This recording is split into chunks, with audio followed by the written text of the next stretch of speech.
verrai tu, una volta vieni a me, verrai tu, una volta vieni a me, fuggiranno i miei dì senza vederti, Signore, fuggiranno i miei dì senza vederti, Signore. Notte di, io ti cerco, notte di,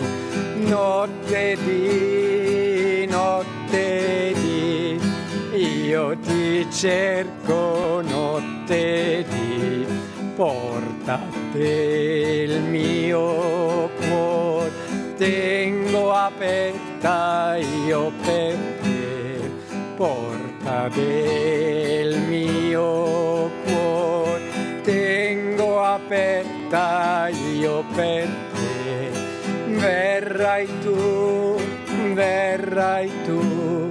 una volta vieni a me, verrai tu, una volta vieni a me, fuggiranno i miei dì senza vederti, Signore, fuggiranno i miei dì senza vederti, Signore. Notte di, io ti cerco, notte di,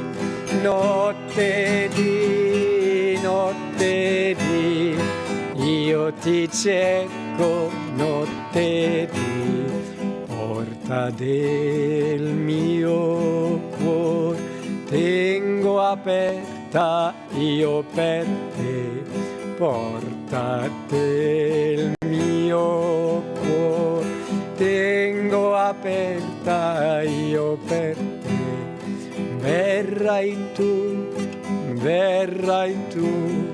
una volta vieni a me, verrai tu, una volta vieni a me, fuggiranno i miei dì senza vederti, Signore, fuggiranno i miei dì senza vederti, Signore. Notte di, io ti cerco, notte di,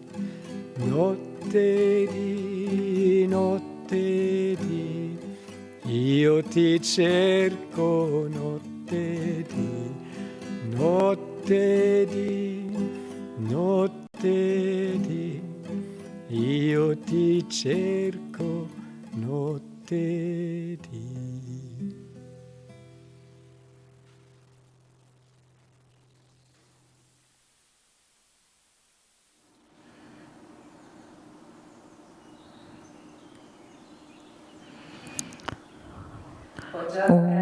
Good morning, great souls, and welcome to this celebration of Swamiji's life. Let's fix up the technical things. For those that do not know us, my name is Sahaja, this is my husband Jaydev, and our life has been deeply touched by Swami Kriyananda. We received so much from him, so as many of you that are following have received. So it's a joy for us to honor the life of this great soul, trying to understand the gifts, the messages that he came to bring to us. Because Swami Kriyananda was a special soul, one of those souls that come to earth with a level of evolution, a very high level of evolution. They're very close to the light, and they come to do that last small step before emerging in the great immense consciousness. His soul was like his soul. He came to help us, to guide us to do those small steps together with them. So now that we will go through the different phases of his blessed life, I want to invite you to feel the message that is for you, that special gift that Swami Kriyananda came to bring to each one of us. So it doesn't matter if you didn't meet you or if this is the first time that you listen about him. The consciousness of such a great soul transcends time and space. So we want to start by imagining that you come in to this temple. Sadly, we can't receive you here now, but we can imagine and remember, if you have been here when he was here and he would give his discourses, if you can imagine that you're coming into this temple of light, because he is here and you are really truly coming here with us in this heart and consciousness. So we will see videos of Swami, and the first one will be the one where he guides us in a prayer.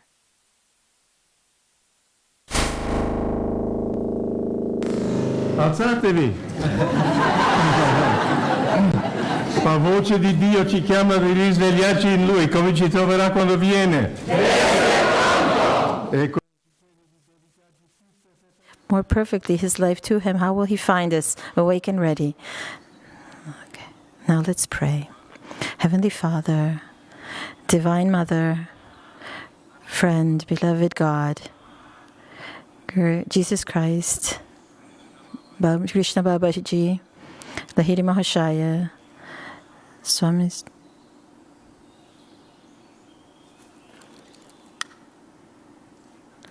of all religions, we bow to you all. Divine Mother, we are your children.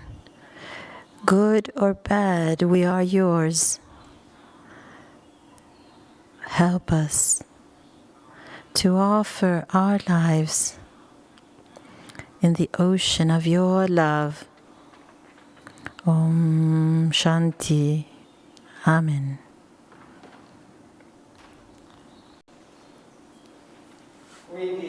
So imagine for a moment this soul, this bright soul, disciple of Yogananda for many years. He said, "You have been my disciple for many years." And each one of us is like a diamond that with discipleship and many lives, this diamond is refined. And Swami Kriyananda was really, truly a very beautiful diamond.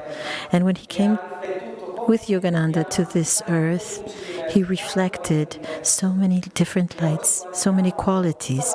So we will look at his life today, and each one of us in Ananda that have met him, each one has taken different things from him. Today we can take many things from him. We can start from his childhood. He was born in Romania in 1926, and he was for sure a very special child.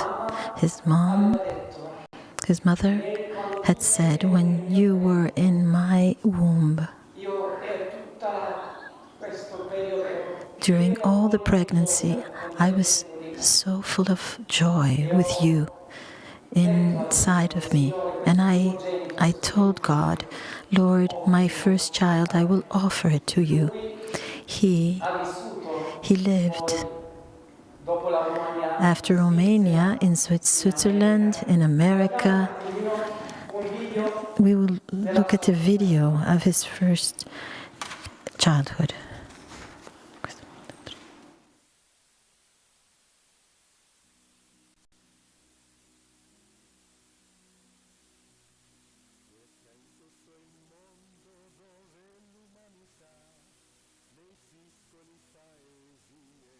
le gran città, tu capirai che siamo fratelli, tu capirai che siamo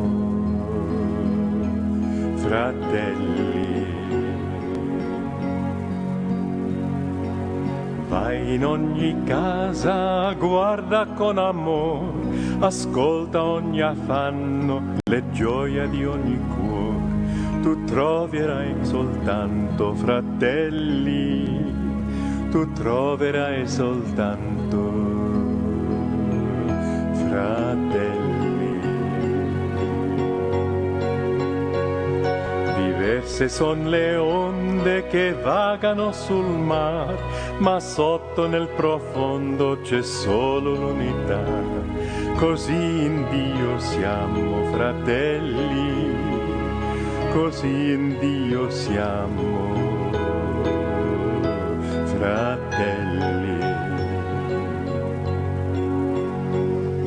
Diverse le parole, la mentalità, ma dentro ogni uomo c'è la divinità che dice siete tutti fratelli, che dice siete tutti fratelli. Fratelli siamo tutti figli del Signore, diversi nei vestiti ma simili nel cuore. In Dio siamo tutti fratelli, in Dio siamo tutti fratelli.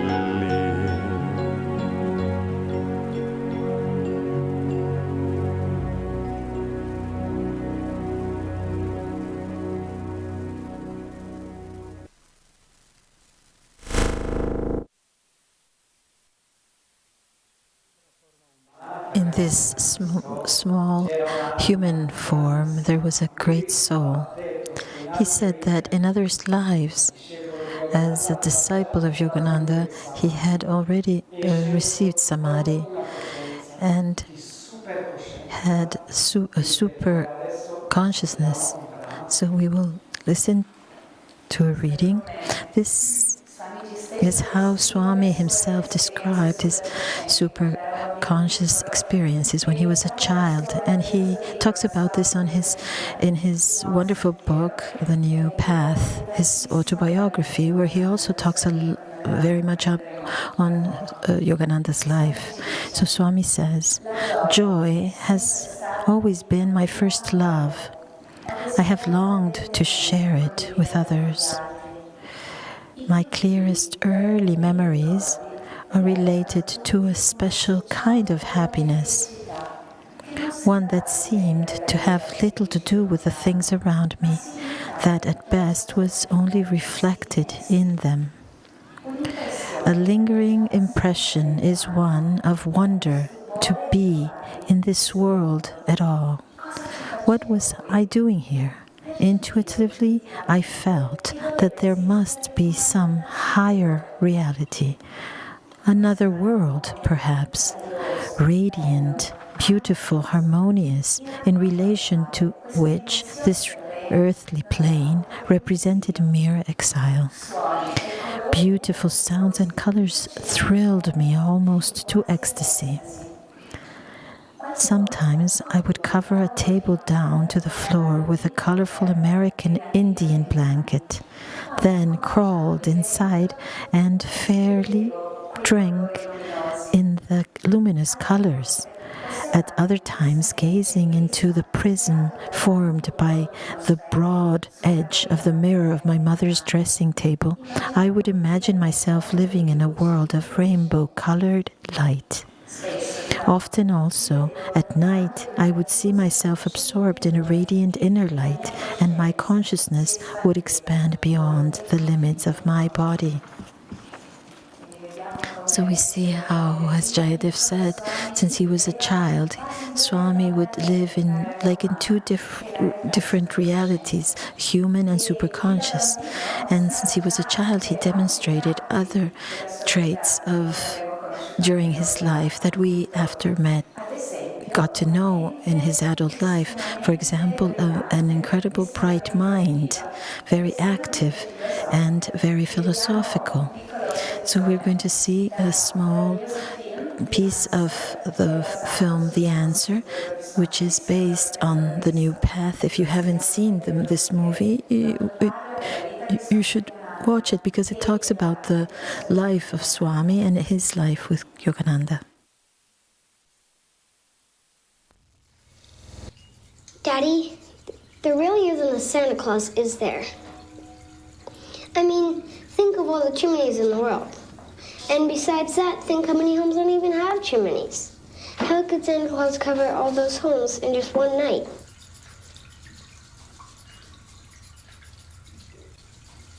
Well, son, a lot of people do believe in Santa. But you don't believe in him, right, Daddy? I understand. But, well, it's more fun to believe in him, so I think I'll believe in him anyway. There are two kinds of truths. The ones we know are true, and the ones we wish were true because we like them. And then I wonder if there isn't a third kind of truth. Something I can't put my finger on. Well, son, I'm a scientist. I guess maybe I'm a little caught up in the reality I see in front of my eyes. But people should be happy too, Daddy. Somehow, I think truth should also help us to be happy.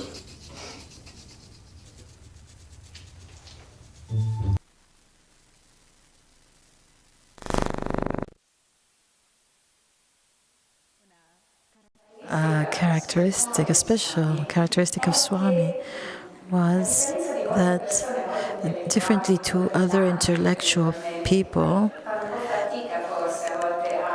that have a difficulty opening their heart, his heart was always expanded and open. And we saw this since his childhood, the desire that he had of helping people, helping others arrive to God. And it was manifested in a great altruism. I'm going to read from another book that is called Faith is My Armor. And it's a biography of Swami. Swami tells of how he was as a child. Devi writes, how can we understand the part he has played as a channel of his guru in the training of others? He has often used an image from his childhood to describe his role. When he was a boy in Romania, his parents bought him a new bicycle. After mastering the art of riding it himself, he began to teach all the children in the neighborhood how to ride. His technique was quite simple. First, he would run beside the child holding on the seat and the handbar to prevent a loss of balance. Next, while still running alongside the bicycle, to give him confidence, he would release the handbar and then the seat. Finally, he would stop and watch, cheering the child who happily rode off alone. This is very much the way he has trained Ananda members in a great variety of their activities, in leadership, in spiritual teaching and counseling, in singing, writing, and most importantly, in discipleship and their inner search for God. First, he has demonstrated by his own example. Next, he has given quiet support with covert supervision. Then, finally, he has encouraged them to go alone. Thus, he has given to others a sense of personal confidence in their own spiritual potential and in their ability to achieve outwardly. And this is how Swami was. This is how we met him, always ready to sustain and to help everyone. When Swami was young and a child, he would fall asleep in a very strange way, particular way. And he thought everyone would do the same thing. He would look at his forehead when he was laying down and he would see this very bright light, he would go into it. And that's how he would fall asleep, inside the light around him. Obviously, a person like that grows in these small boxes and small religious or philosophical, cultural limitations, he obviously felt very much in difficulty. And so another of his characteristics was to help us come out of these small boxes, cultural and so on. He told us, for example, in Ananda, we do not want people that say yes. We don't want yes men. He said, think with your own mind. Think for yourself. And in tune with a greater reality. So now we're going to sing. We're going to listen to a translation of a chant he wrote that is called More Boxes? No, thank you. I had a little box when my Lord made me. And in that little box I did put a tree, a pony, a teddy bear, a bright green sled, everything around me that my eyes did see. How can a little box ever hold a sled, a pony, and a tree? Puzzles your poor head? I can't. It can't, of course. But in a tiny baby's mind, the mighty world becomes a little box instead. Well, as I grew older, my box grew too, held airplanes and ships and birch canoe, and school books, a foreign trip, and college proms, good times and friends aplenty, yes, and also you. But somehow in this box would only fit one school, one family, one country, and one social rule. And certainly one church, for only my ways right, and anyone with other ways is just a fool. Well, so I used to think, but now I must confess, at judging fools I wasn't any great success. Truth somehow lived without me, though I called it mine. What box could hold the world? It's just preposterous. Now we will listen to this song.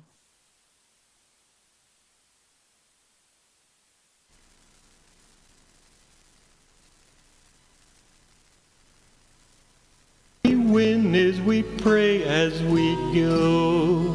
Yeah, but we praise them, just look at our dead.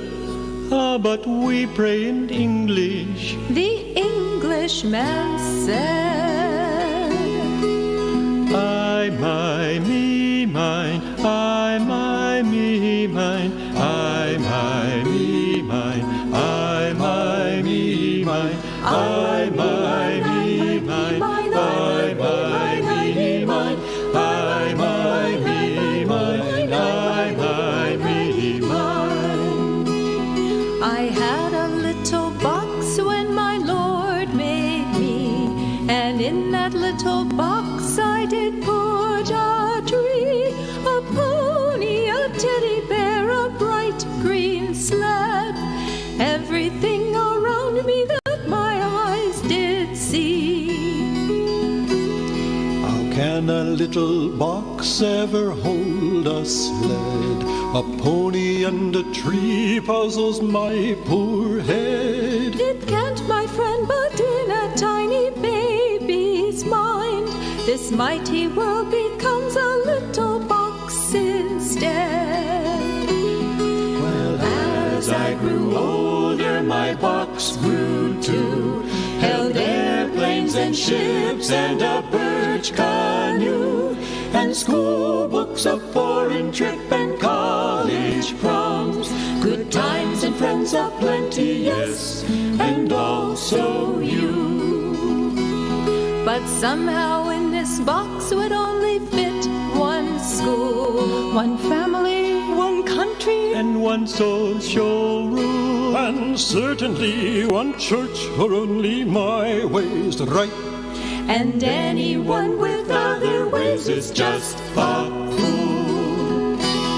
Well, so I used to think, but now I must confess, at judging fools I wasn't any great success.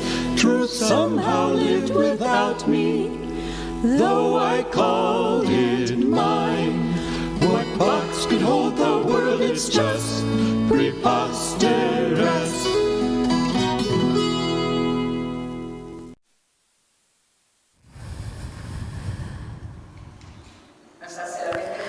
I don't know if you caught it, but it is so humorous.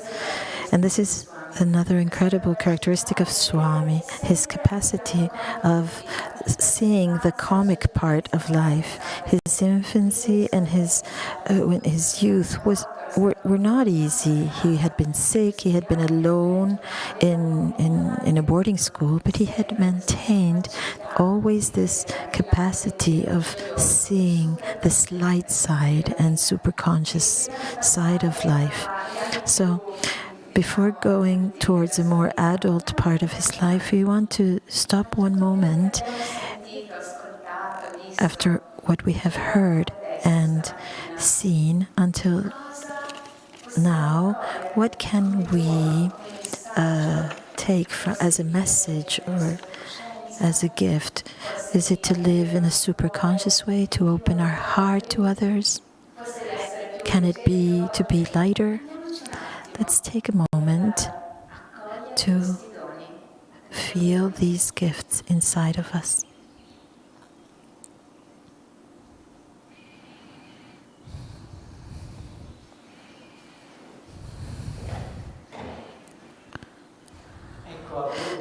So now we go to a second phase of Swami Kriyananda's life, his adolescence. He was growing up, and the impulse he had of searching for the truth was intense, a focus point of his life.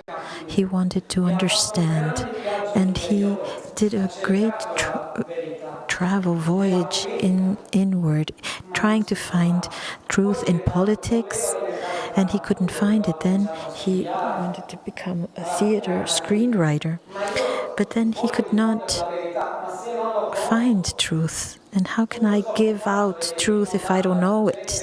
So I could not flood people with my ignorance. And so he started scientific research. He wanted to become an astronomer and understand from a scientific point of view the world. And he understood it doesn't work this way. So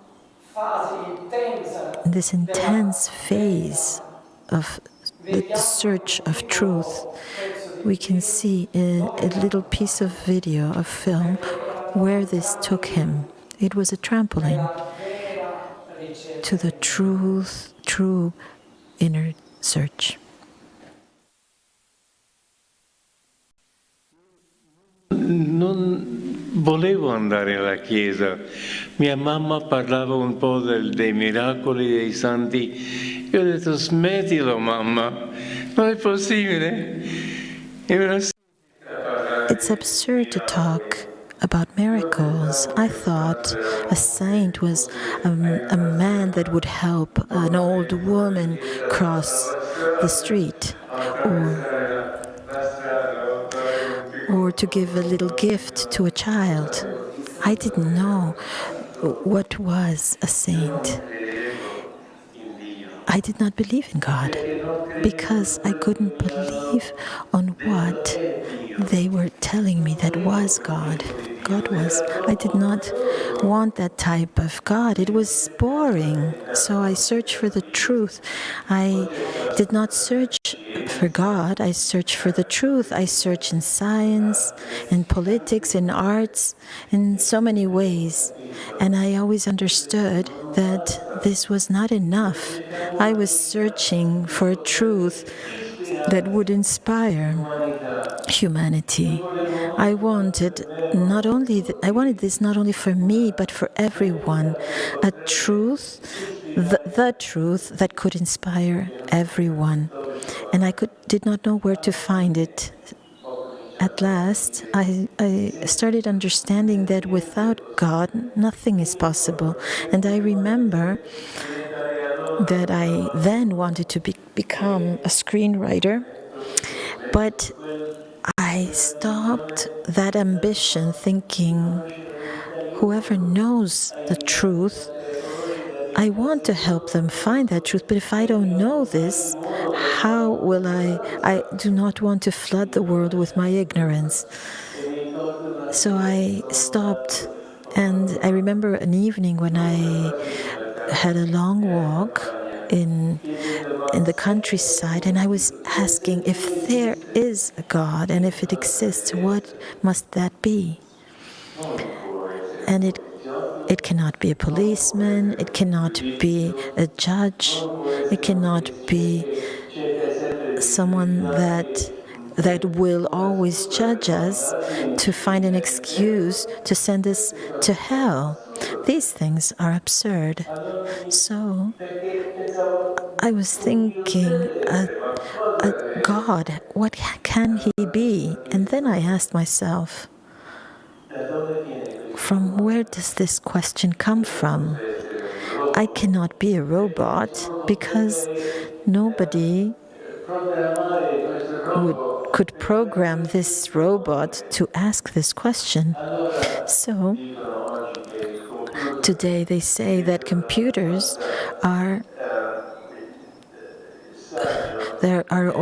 wise and intelligent to have the rights of the computer. And I say a caterpillar is already conscious.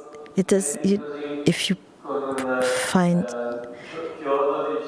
a caterpillar and if you put a nail, he will go away because he's self-conscious. Science will never be able to give this to a computer, this self-consciousness, sensitivity. And I thought, if I am intelligent, I am conscious, where does this conscious come from? God has to be consciousness. I am conscious just because He is consciousness. And if this is true, then the sense of life is to open myself to this consciousness, to become ever more conscious. And in that evening, I decided that the sense of my life would have been to the search for God. I thought I could be mad. I did not know people that had known God, that had arrived. But I said, if I will become mad or crazy, it's absolutely necessary to get to know you. And I decided to become a hermit. I didn't know what that meant, but I want to know that whom has created me. So I discovered the autobiography of a yogi. It was a divine grace that my father was sent from his company from New York to Egypt to find oil. That was his work. And the day I put my mom on the ship to go to him, I discovered the autobiography of a yogi. It was and an incredible thing for me. I took the first bus from New York to Los Angeles, and the first words that I declared to Yogananda were, "I want to be your disciple." And from then, 1948, from then, I am his disciple.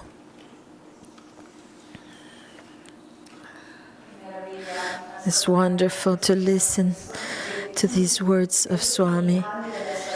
In his last years, he talked about this exclusively almost of his search, and how this search had taken him to understand what God was, and that God was the only important thing in life, and how this search had taken him to the Autobiography of a Yogi and to Yogananda. And this is the beauty, the preciousness of the life of someone like Swami Kriyananda. They do not come as perfect beings that demonstrate how great they are. Just like Yogananda in his autobiography, they come to demonstrate the research, the suffering, the desire, so that we can relate to it. How many of you, if you've read the Autobiography of a Yogi, could be at the beginning, what you may have said, what are all these miracles and all these strange characters? But the same thing happened to Swami Kriyananda. As soon as he grabbed the autobiography, he was very attracted to the book. And then he started reading, dedicated to Luther Burbank, an American saint. And Swami said, this is crazy. America is the materialistic world. How can it be that there is an American saint? And he put it back in the library, and he went back home. But then the strength of Yogananda and of his soul brought him back to that library. I want to read to you how much power there is in the autobiography of a yogi. My new book in hand, I felt suddenly as though this Indian yogi and I were old friends. The world and I were strangers, but here was one human being, the very first, who knew and understood me. And I hadn't yet even met him physically. I waited until I'd reached my room in Scarsdale before opening the book, and then begun the most thrilling literary adventure of my life. And I would say not only literally. Never before had I encountered a spirit so clearly truthful, so filled with goodness and joy. Every page seemed radiant with light. As I read Autobiography of a Yogi, I alternated between tears and laughter, tears of pure joy, laughter of even greater joy. For 3 days, I scarcely ate or slept. When I walked, it was almost a tiptoe, as if in an ecstatic dream. Autobiography of a Yogi remains the greatest book I have ever read. One perusal of it was enough to change my whole life. From that time on, my break with the past was complete. I resolved in the smallest detail to follow Paramahansa Yogananda's teachings.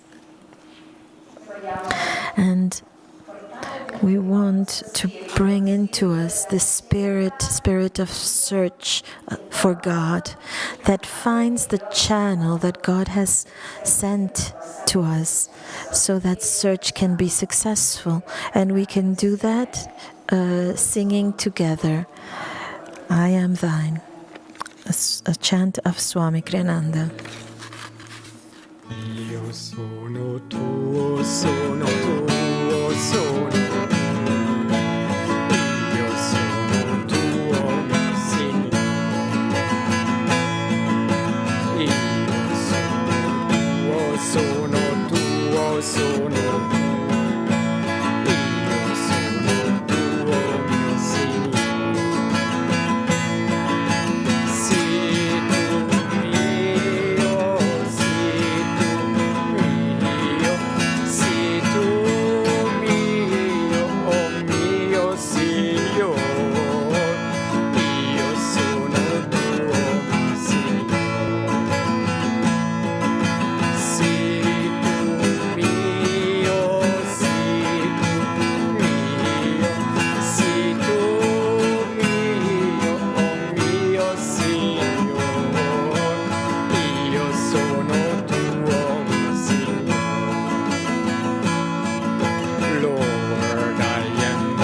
After having read the Autobiography of a Yogi, Swamiji ran to take the first bus that would cross the whole United States from Scarsdale, where he was on the East Coast, until to California.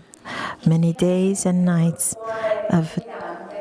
until he arrived with a expanded heart to the feet of Yogananda. And he said this phrase that he had thought he wouldn't have never said with his independent mind. He said, "I want to be your disciple." And we see this scene from the film The Answer. These are actors, obviously.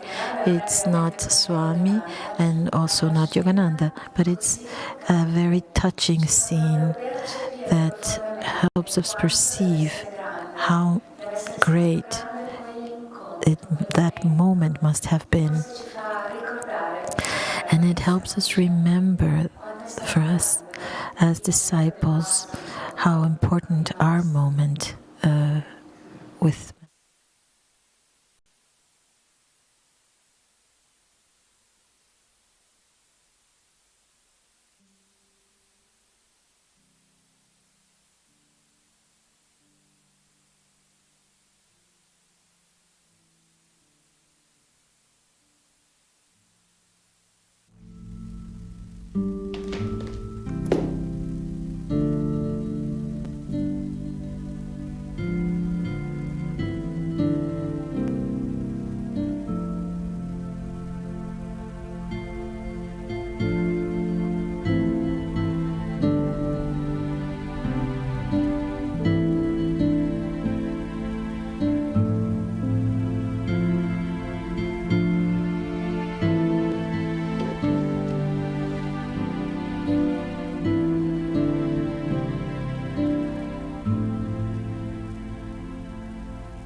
Now, please tell me, how may I help you? I want to be your disciple. I should tell you that I'm seeing you only because Divine Mother told me to. I want you to know that. I do only what Divine Mother says. Now then, what brought you here? I read your book in New York. How did you like it? It was wonderful. That is because it has my vibrations. It was the most wonderful book I've ever read.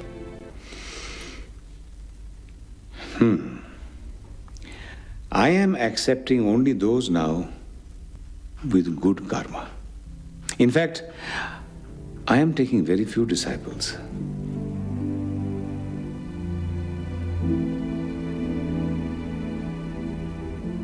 You have good karma. God tells me to accept you. I give you my unconditional love.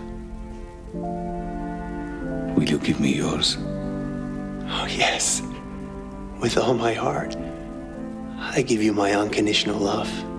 I love you for not what you can give me, but as your spiritual son and disciple. Come, kneel before me.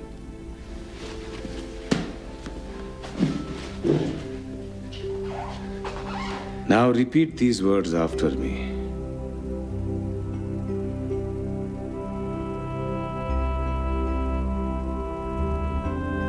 I will live my life I will live my life only for God. only for God. I will do His will I would do His will in everything, in everything, always. always. I give I give my unconditional love unconditional love and obedience and obedience to you, my Guru, my Guru, and will no longer live and will no longer live for personal gratification. personal gratification. Help me, Lord, Help me, Lord, in this in this my solemn vow. solemn vow. Om, Om, peace. peace. Amen. Amen.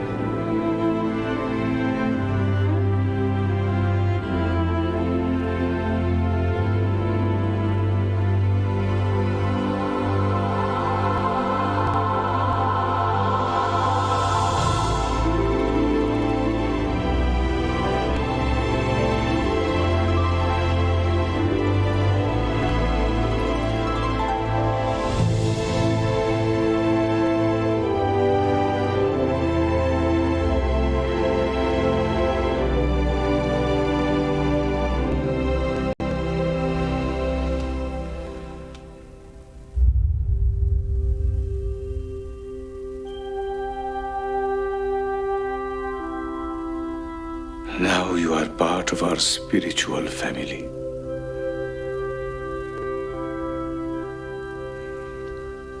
And what truer family could there be? Jesus Christ said, "Who is my father, my mother, and brother and sister, save him who loves God?"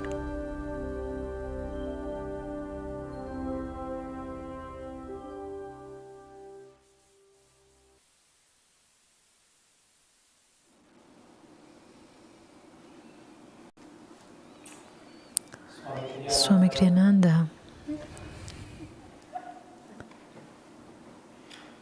Swami Kriyananda was truly of the family of Yogananda. He remembered a life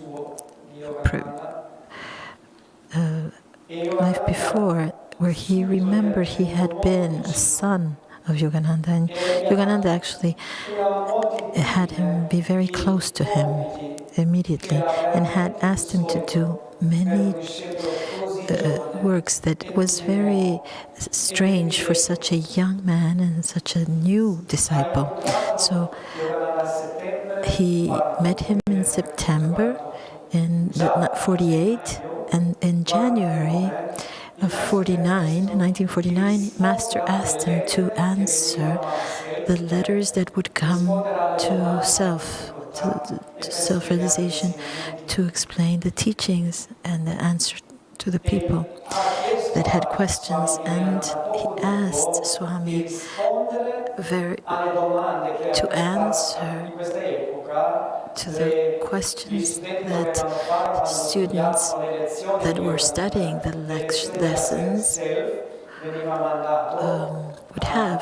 The lessons were sent out by post, and Swami Kriyananda, as young as he was, he had to answer these. And in March 49, Yogananda asked him to write articles in his Self-Realization magazine to become better in writing. Swami would write under a name of Robert Ford, pseudonymous. And in May 1949, so it's 8 months since the first moment he met Yogananda, Yogananda asked him to conduct a Kriya Yoga initiation, and this was incredible.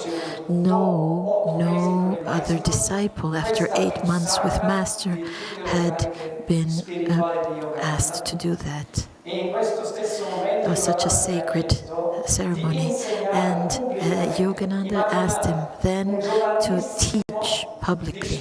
I mean, he was such a young disciple of 22, 23 years old that had just arrived 8 months before, and Yogananda asked him, go and teach instead of me, because the first lesson that he had was when they had announced in San Diego that Yogananda would have given the teachings, and Yogananda said, you are going to represent me.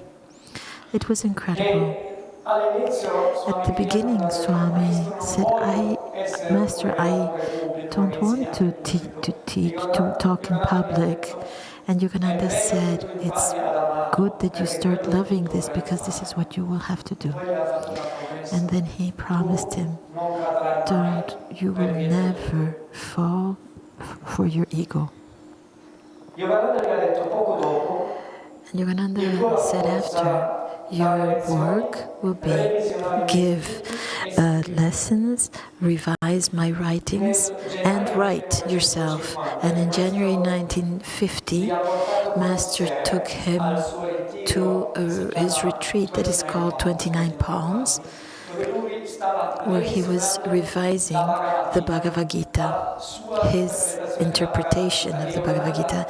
And Yogananda asked Divine Mother, who do I have to bring with me for this revision? And he said, your face came in front of me.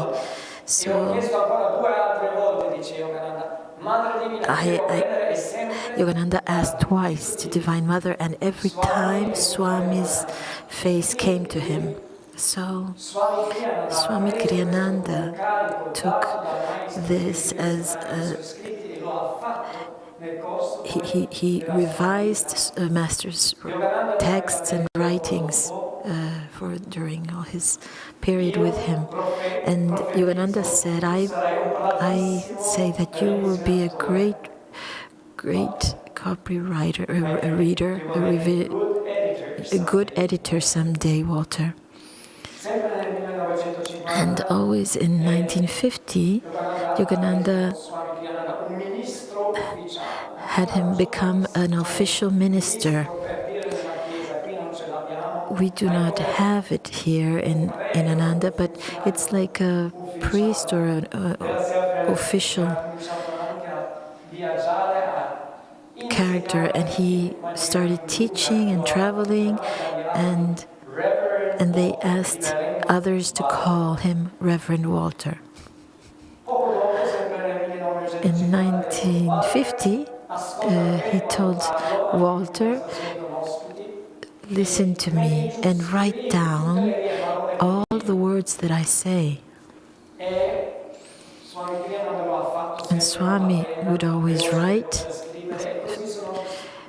everything, and that's how 2 books were written. One was The Essence of Self-Realization, with all these quotes that are wonderful. And the other one is Conversations with Yogananda.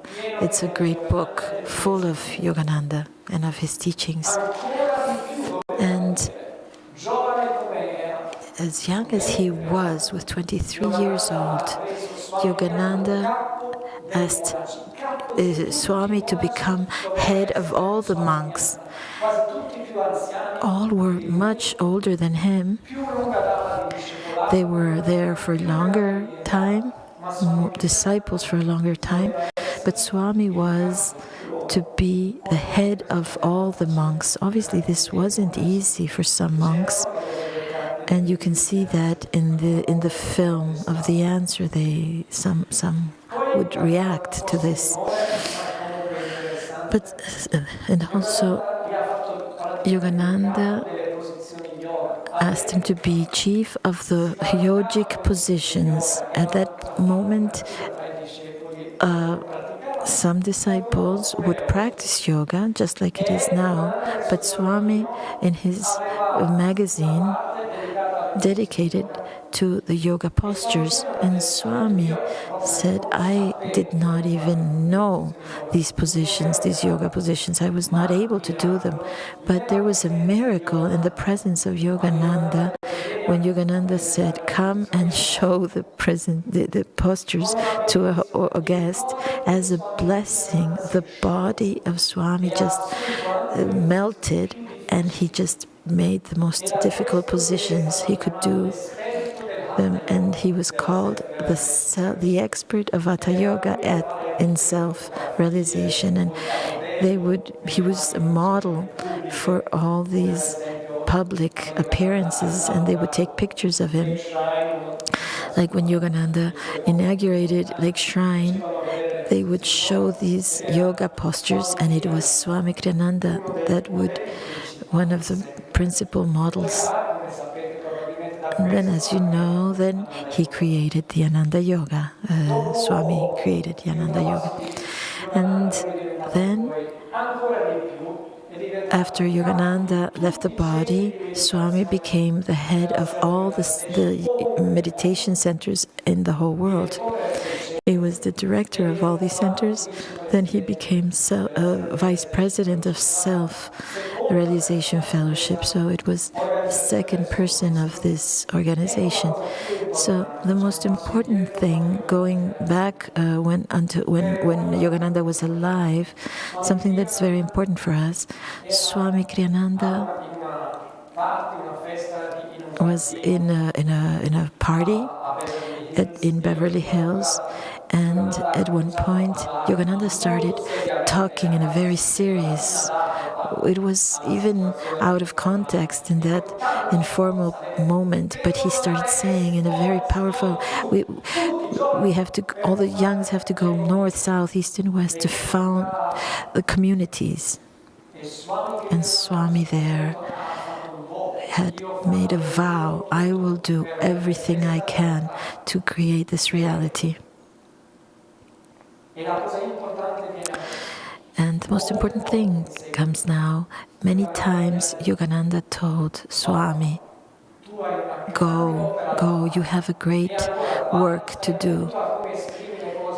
Be careful of how you express things, because you have, Walter, you have a great work to do, to manifest with intensity. And when Yogananda left the body, there was Rajarsi that was the successor of Yogananda, and he said, Walter, Master has a great work to develop through you, and he will give you the power to do it, the strength to do it. And now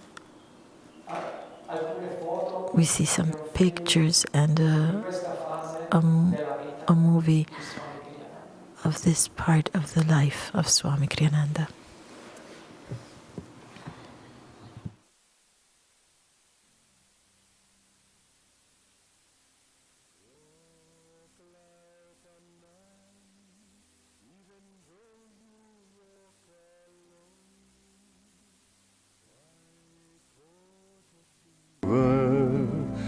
once the road is known. Let come who will, but if they all turn home, the goal still awaits you. Go on alone.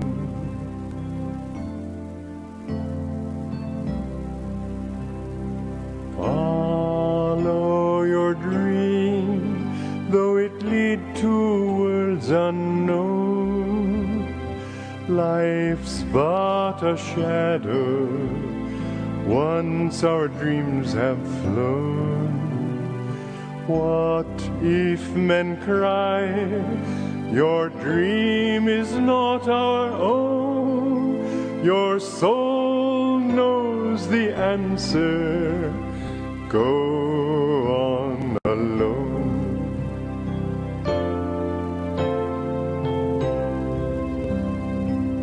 Give life your heart, bless everything that's grown. Fear not the loving, all this world's your own. Make rich the soil, but once the seed is sown, seek freedom, don't linger, go on alone.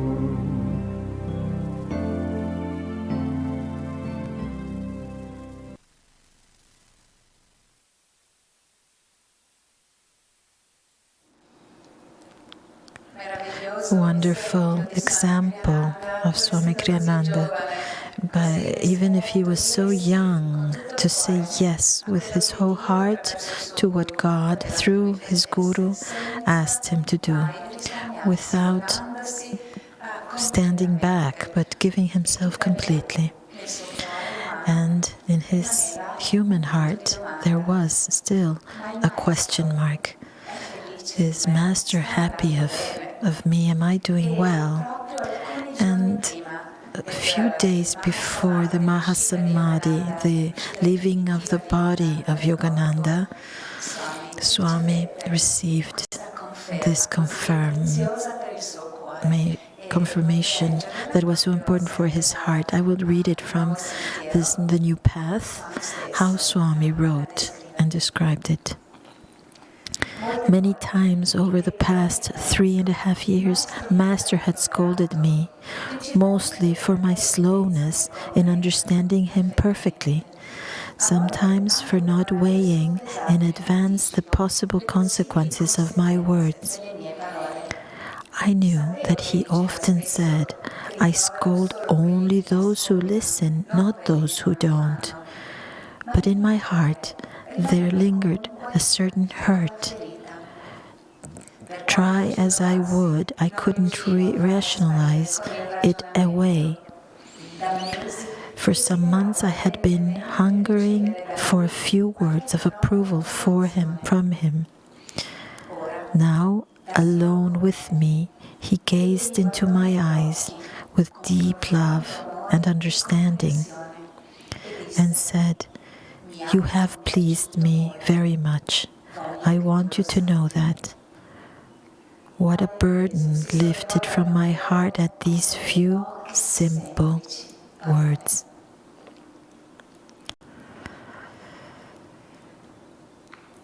Swamiji was also one of the 3 only disciples that was present during the Mahasamadhi of Yogananda when he left the body in the Biltmer Hotel. Swami was there. And in the New Path he describes wonderfully, if you can read it, these precious moments. We want to show you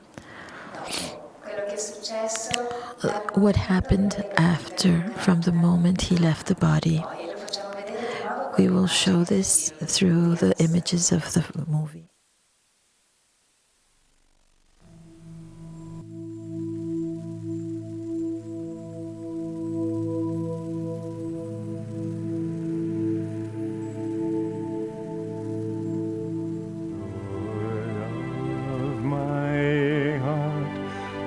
open wide I keep for thee, door of my heart, open wide I keep for thee. Wilt thou come, just for once come to me? Wilt thou come, just for once come to me? Will my days fly away without seeing thee, my Lord? Will my days fly away without seeing thee, my Lord? Night and day, I look for thee, night and day. Night and day, I look for thee, night and day. Door of my heart, open wide I keep for thee. Door of my heart, open wide I keep for thee. Wilt thou come, just for once come to me? Wilt thou come, just for once come to me? Will my days fly away without seeing thee, my Lord? Will my days fly away without seeing thee, my Lord? Night and day, I look for thee, night and day. Night and day, I look for thee, night and day.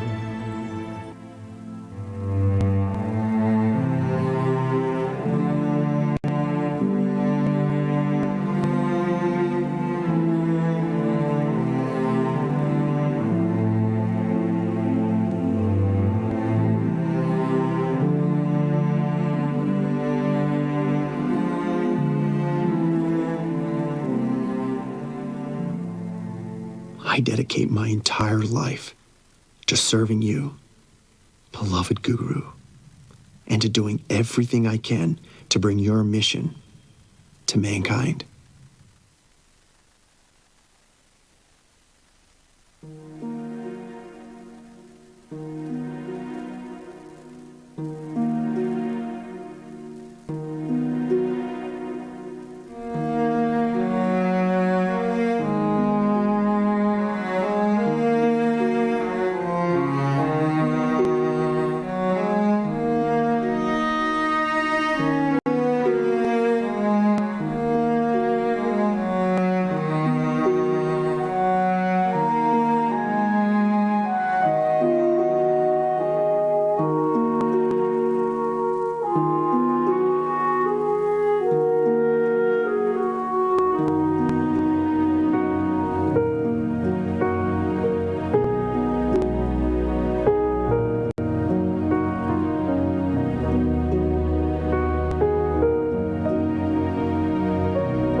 Who knows how many days of Brahma we have wandered in delusion, for the end, the only reality, and we'll have to find it, because there's no other reality.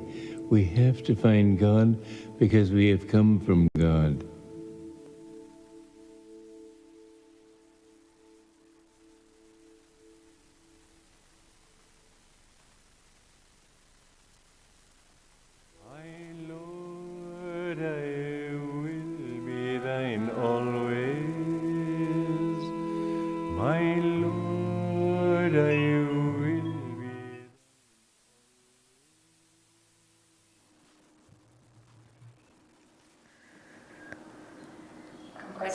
With these wonderful words of Swami, let's take 10 minutes of break, and we can continue in 10 minutes to go deeper into his wonderful life and the messages that we have received from him. Thank you.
funziona perché non manda qua al tempio. Non so perché questo funziona delle conferenze. Qua entra l'inglese. Sì, forse perché semplicemente non si sente così tanto, forse. Ma anche in verità non ho mai potuto ascoltarlo in inglese.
Swami Kriyananda's mission, most important mission for which he was incarnated, was to create centers of the communities of brotherhood colonies, as Yogananda would call them. And now we will see a small video that shows this important phase of Swami's life.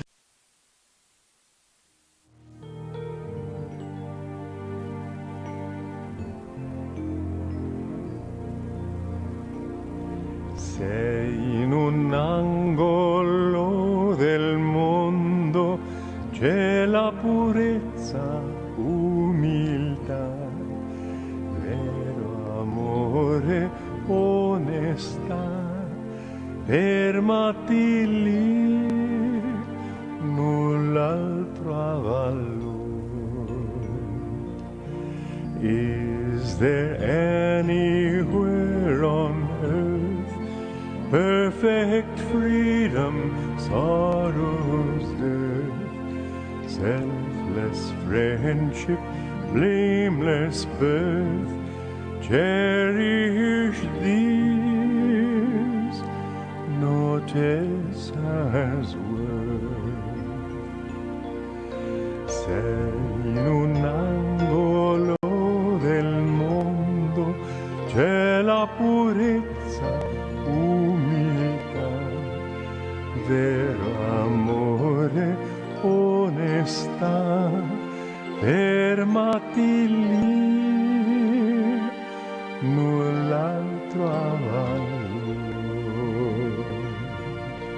Is there anywhere on earth perfect freedom, sorrow's death, selfless friendship, blameless birth, cherish these, no test has worth. Sei in un angolo del mondo, c'è la purezza, umiltà, vero amore, onestà. Fermati lì, null'altro avallo.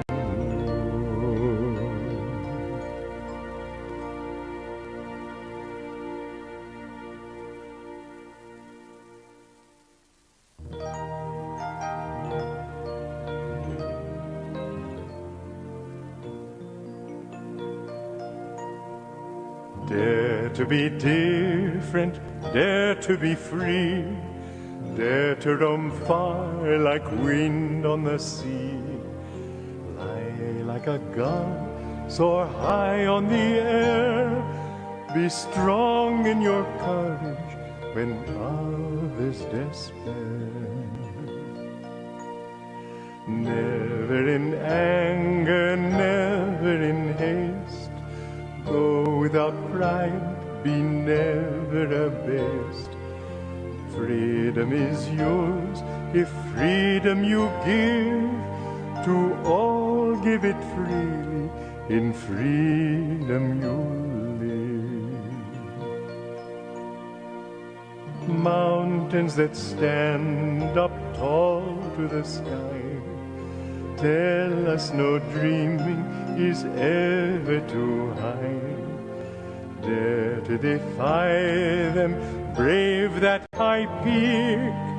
You'll never know failure if victory you seek.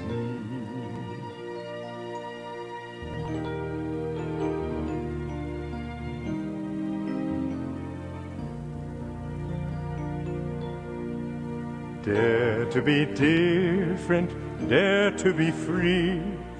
Dare to roam far like wind on the sea. Fly like a gull, soar high on the air. Be strong in your courage when others despair.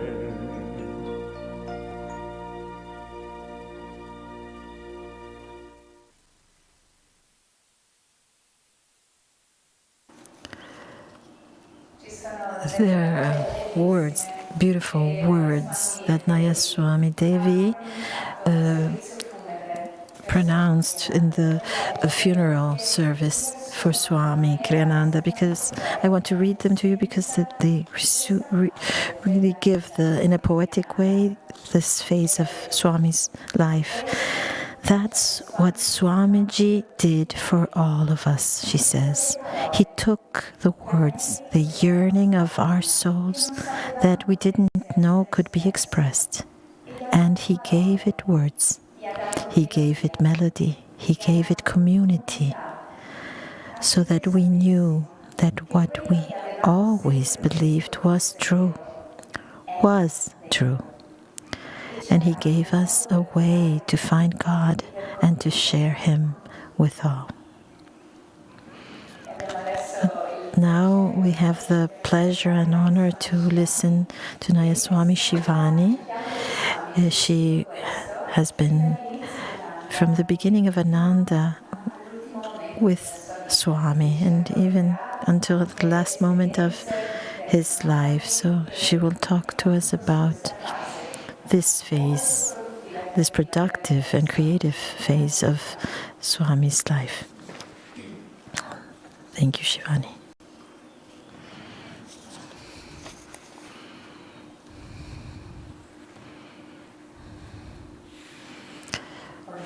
Good morning to all, and good morning every day for Swami in our life. Swami, in his youth, had searched for truth with passion. And in that moment of grace, he understood what truth is. And this truth that he discovered was that God is consciousness, that God exists. And then in the next part of his life, in the next phase, he tried to understand and get to know and realize this. So we see in the life of Swami Kriyananda 3 phases, just as in the yoga, the phase of Sankhya, that is to search for truth and understand that we can't find what we're searching for in this and that, in science, in art, in work.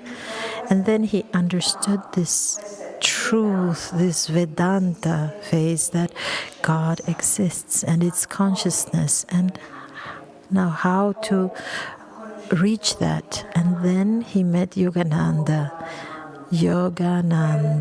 that bridge between truth and realization of truth. So Yogananda gave meaning to Swami's life. He gave direction, a sense,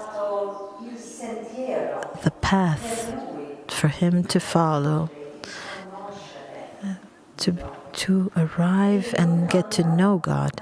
And Yogananda indicated that what was his dharma, the scope of his life.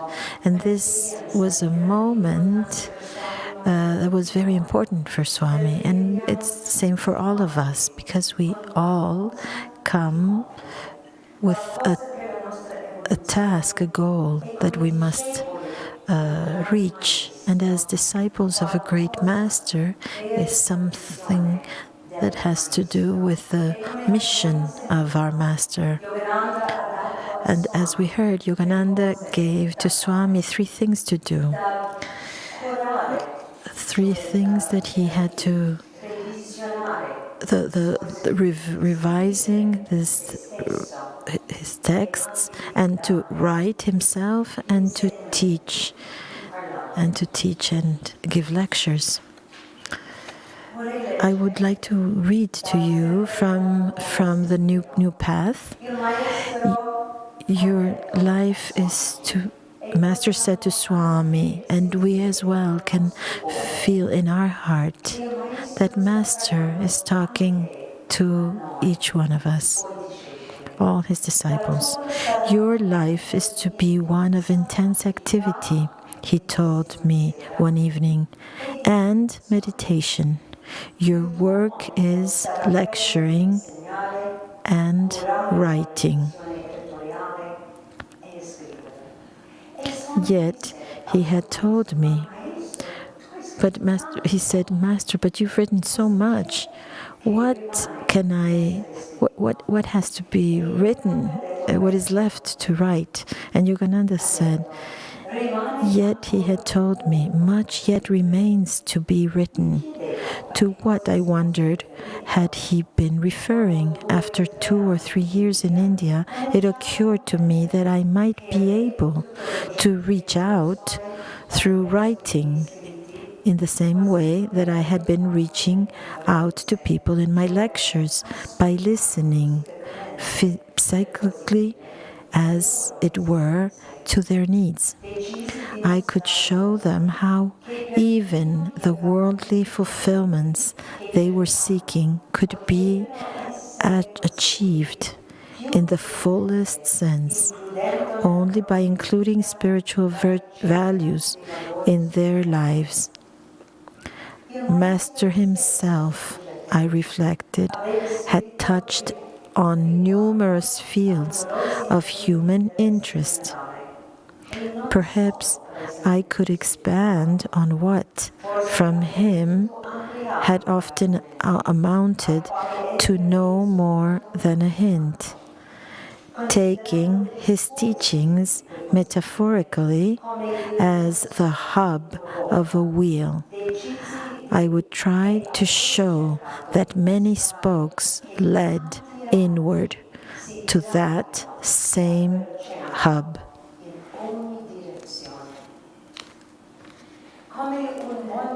And as a good disciple, Swami tried to realize everything that Master had given him, the tasks that he had received. And when he was out of self-realization, he fully could express and follow the instructions that Master had given to him. And in these years in Ananda communities, at the village and wherever in the world, here in Ananda Sisi and in India, Swami took the center of the teachings of truth. So that is superconsciousness that was put into the center. And he showed how through his writings, his discourses, he manifested the different paths that can take us closer and closer to God. He talked and wrote about art, about yoga, about meditation, about education for children, about success, material success, about astrology, about marriages, about leadership. More than 100 books. He demonstrated that from a seed that Yogananda planted, how many rays and ways we can use as paths towards self-realization. Swami also curated 3 important writings, 4 important texts of Master. He rewrote the text of that is a beautiful and poetic book, the Rubaiyat. He also rewrote the Whispers of Eternity that Yogananda wanted in his life to write, but he did not have the time to. And today the poems of Master come to us, this attunement of Swami with his Guru, and this way we have these beautiful poems. Swami wrote the essence of the Bhagavad Gita, the Christ revelations. How much patrimony do we have from Swami? What a gift. We heard from Jaydev how Swami was present when Yogananda sent out this dream that was dear to Yogananda's heart, that was part of his dharma of starting and founding the spiritual communities where people could have an environment that would have been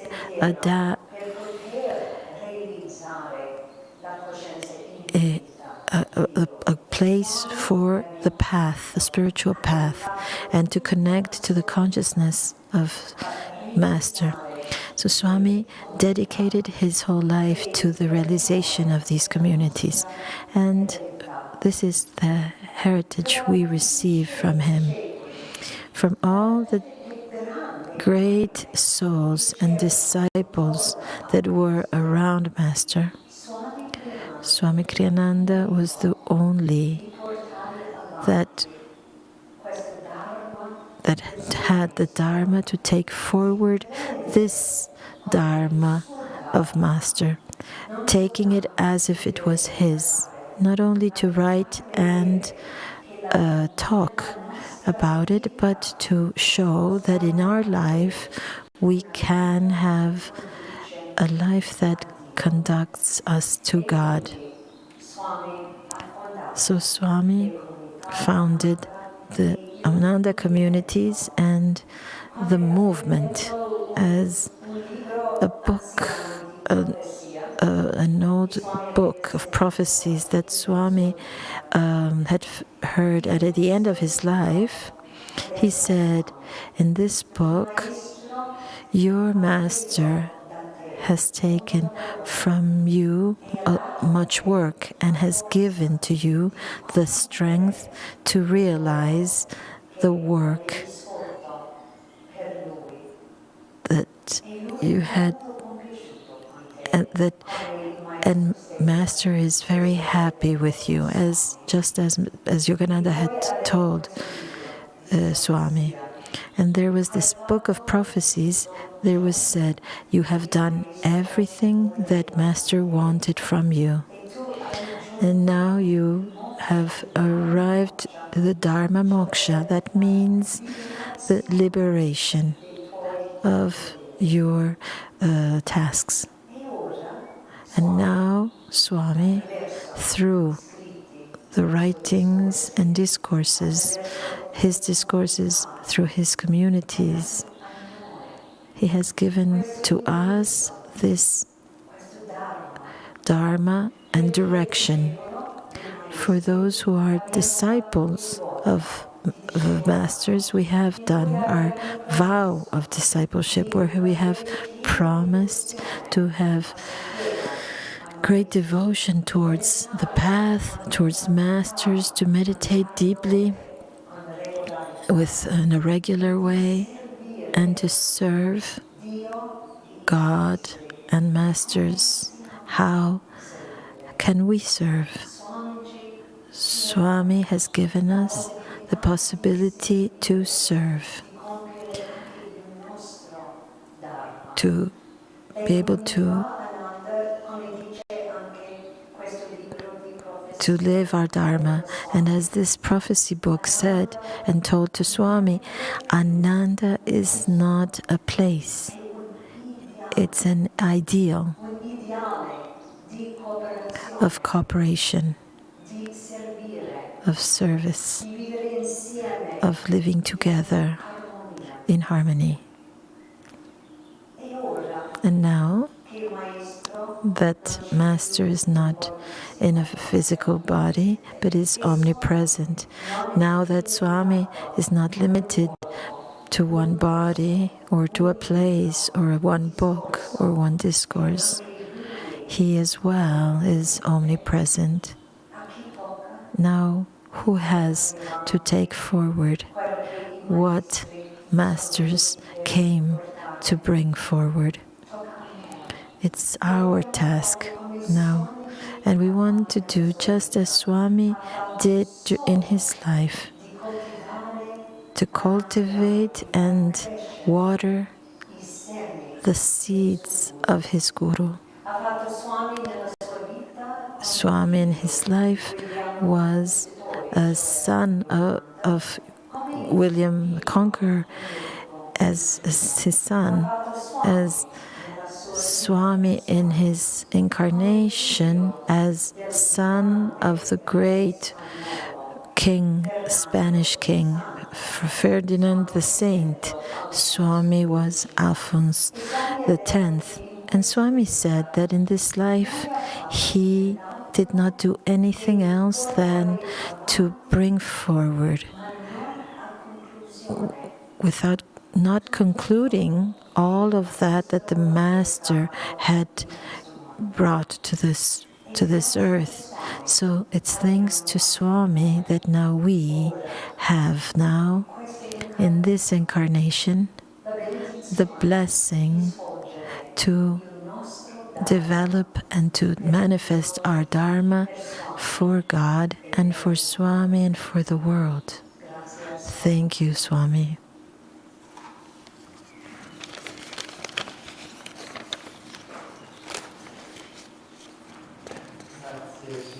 Thank you, Shivani. This was wonderful.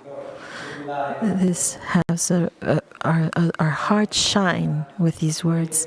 Swami Kriyananda really, since he was young, had this vision. When he had these moment of search of the truth, he understood that at a social level, what was needed were the communities where people can live together in a simple way with high ideals. And since he was only 15, before he had arrived to Yogananda, he had written a comedy. It's called The Peace Treaty. It was a theater piece that talks about people that create a community and create peace in the Emerald Island. Now we will read this little part of it, and it's a bit adapted. There are many characters, so we had to adapt it a little bit. It wouldn't have worked reading it only in two. But from Peace Treaty. I know that one day my duty will be to follow my parents' footsteps, serving the people of Clan Azur. Meanwhile, Oriole and I have discussed the need on Crystal Island for a small community dedicated to the high ideals that have inspired the clan to bring about this peace. Perhaps only thus can the principles of peace be kept sharply in focus for the centuries. Starland means that we want not only to live in such a community, but since none yet exists, to establish one. Mary Crystal, if you agree, you can live there too. It's not merely a choice, it's a necessity.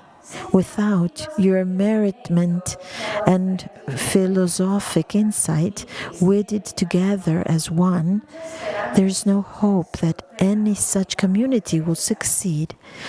Good Hermit, give us your blessing on these couples about to be married, on Crystal Isle and on all her inhabitants, on the new road to peace for all our clans, on the new communities, pathfinders for the true future, and on our vision that it remain focused always on the highest truths. May blessings pour out now and through endless centuries to come. Amen. Let us all express our joy in carefree celebration.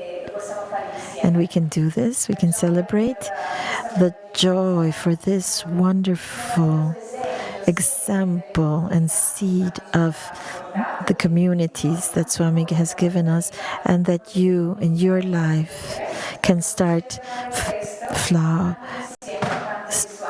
planting. Can we sing this chant together? Adoriamo insieme te per trovar la libertà. Tante gocce fanno il mare, tanto amore ci unirà, tanto amore ci unirà. Adoriamo insieme te per trovar la libertà. Tante gocce fanno il mare, tanto amore ci unirà, tanto amore ci unirà. Joined in prayer we worship thee, rays of light that seek the sun, many drops to make the sea, so our love when joined as one, so our love when joined as one. Joined in prayer we worship thee, rays of light that seek the sun, many drops to make the sea, so our love when joined as one, so our love when joined as one. Adoriamo insieme te per trovar la libertà.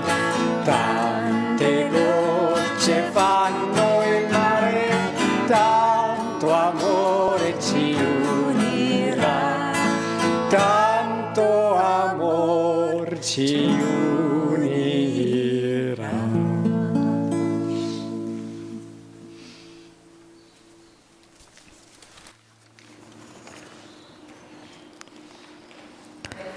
In when founding the communities, Ananda communities, Swami,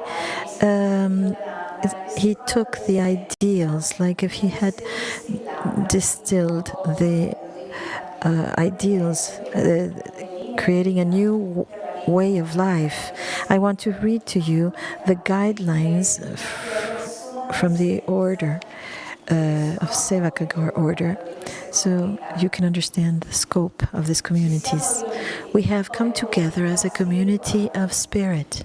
Our primary purpose is to find God by meditation and by service to God through our fellow man. Our lives are offered in openness as channels to the divine light, in order that, by loving cooperation with God's grace, His light through us may expand its influence on earth. Our goal is not to create heaven on earth, but only to reflect it here. For we realize that matter can never be more than an imperfect medium for the expression of divine realities.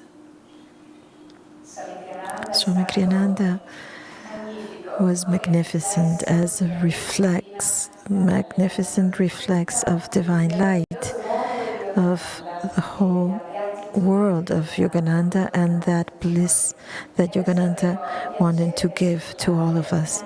And now we will have the pleasure to listen to Nandini.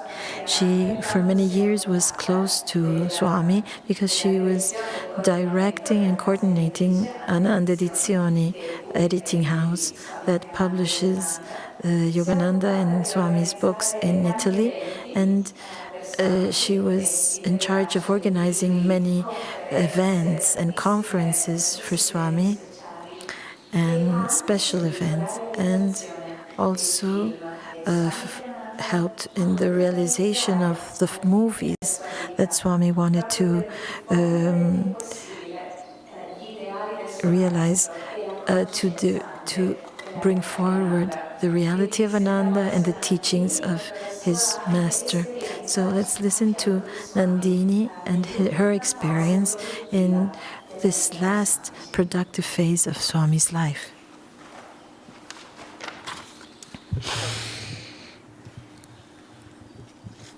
Namaste. Good morning to all. It is a great joy for me to be all together to talk about our beloved Swamiji, his glorious, blessed life dedicated to serve God and the Guru. And every time I talk about Swami, my consciousness elevates and expands, just as if he was here with us, to take us to that consciousness plane and bliss where he would live. It is beautiful. It's a beautiful morning together. Thank you, Jaydev and Sahaja and Shivani, for what they have given to us with this event. So I would like to start with a personal story that illustrates very well what was a guiding principle of Swami's life. Many years ago, Swami was here in Assisi, and I was going through a difficult moment, and I wrote to him a letter, and he immediately answered at 8 o'clock in the morning. He said, "Come to my house." So I went there, and he was in his living room, and he was there with a beautiful smile and looked at me with love and intensity, and he said, "Try, before anything, the reign of God and everything else will come to you." And then he smiled and he asked me to leave. That was it. And there was no way to ask anything else, but everything in those words had everything. That was the direction. It was precious. And that principle, Swami really incarnated it for his whole life.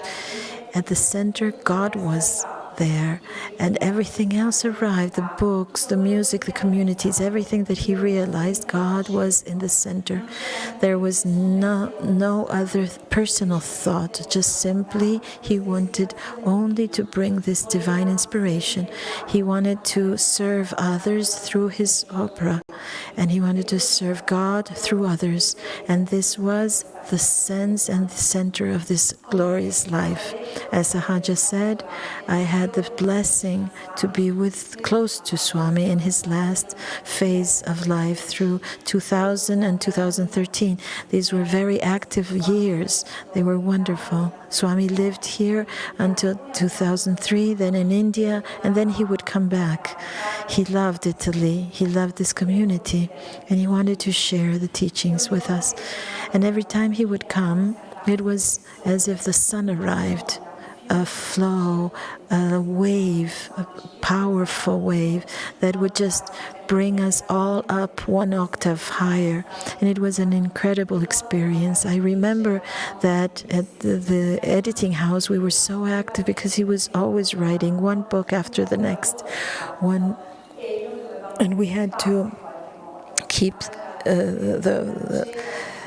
keep up with him, and Sahaja was translating, and he was so happy every time that we would publish a new book. He was enthusiastic, and he would say, it's going to be a bestseller, as if he was impressing that power on his books. And for him, writing was one of the great tasks that Master had given to him, and he took it seriously, and he dedicated his life to write, and really taking care of every word that would really reflect in a pure way the consciousness of Master. In fact, Swami's books are very special. They emanate light. If you hold them, you can feel this light, this energy, this vibration that Swami impressed in every word. Because they do not contain only teachings or thoughts, but they really manifest this consciousness. So I invite you to read them and to absorb inside of you this consciousness. Swami would write them in a special state, connecting to superconsciousness. There is an emblematic example when he wrote the essence of Bhagavad Gita, that is one of his most important books, a 600-page book in less than 2 months. This was a miracle because he did not have notes. He just had the address, the direction from Master. He told him, just connect to this fountain. And that way he wrote words one page after the next in this flow of inspiration, just as Master was dictating. And he was in a state of grace and bliss during the whole period of the writing of this book. This was true for the Bhagavad Gita, but true for all the rest of the books that Swami gave us, and for all his books. The style of writing that Swami has is, he talks about truth, divine truth, high truth, that is in a simple way, because he really wanted to reach everyone and bring this truth to everyone in a way that could be very digested. And I remember that when he would write, he would call us to have tea with him, and he would distribute the pages of these manuscripts, and he would look at us while we would read. And he would observe our state of consciousness, and he wanted to see how much this would transform us, would touch us. And it wasn't for us to give compliments, but he just wanted to feel if these books could really transform people, because this was his principal guide. How can I help others? How can I share God with others?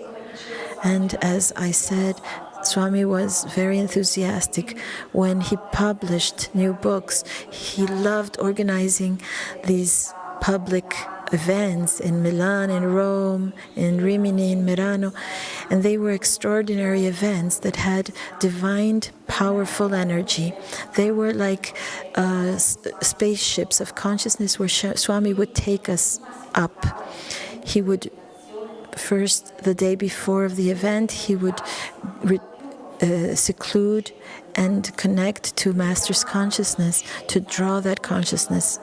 And then he would bring it out to everyone that was present. He really wanted to take us to that state of bliss. They were beautiful events, and they were really transformative. Many times he received prizes and honors, but he did not want these for himself. He offered all to the real supreme donor. Many important characters came to visit him. Battiato, a singer, a candidate of Nobel Prize, but in front of Swami, they were all like children. He was like a spiritual father for all, and they all felt like little children in front of this wonderful consciousness.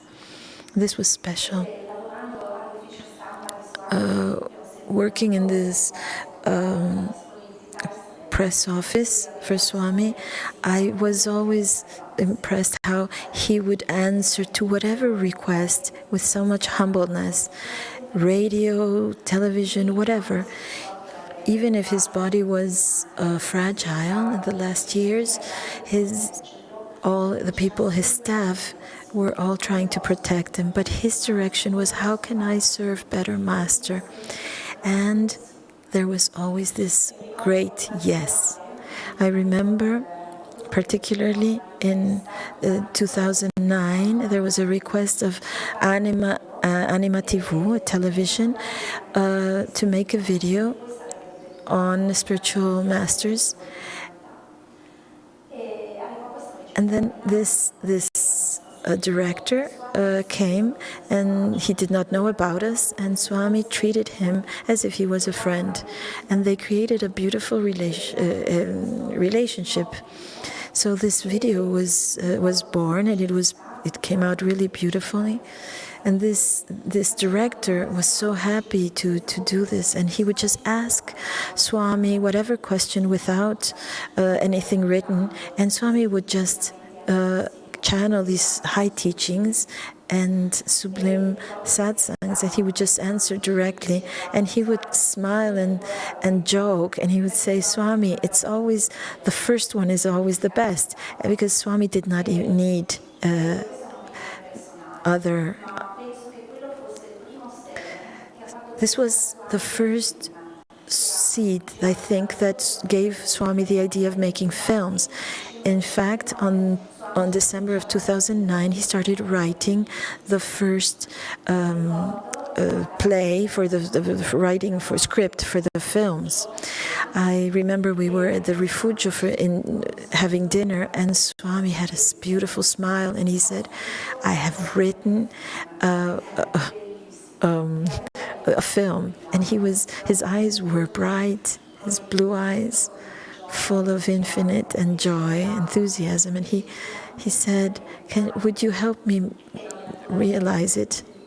And we were all, yes, sure, Swami. Even if we didn't know anything about movies and cinema, we had no idea, but we were all transported by his enthusiasm and by his divine flow that Swami would bring. And this way, this phase and this adventure that I was part of with Shivani was wonderful.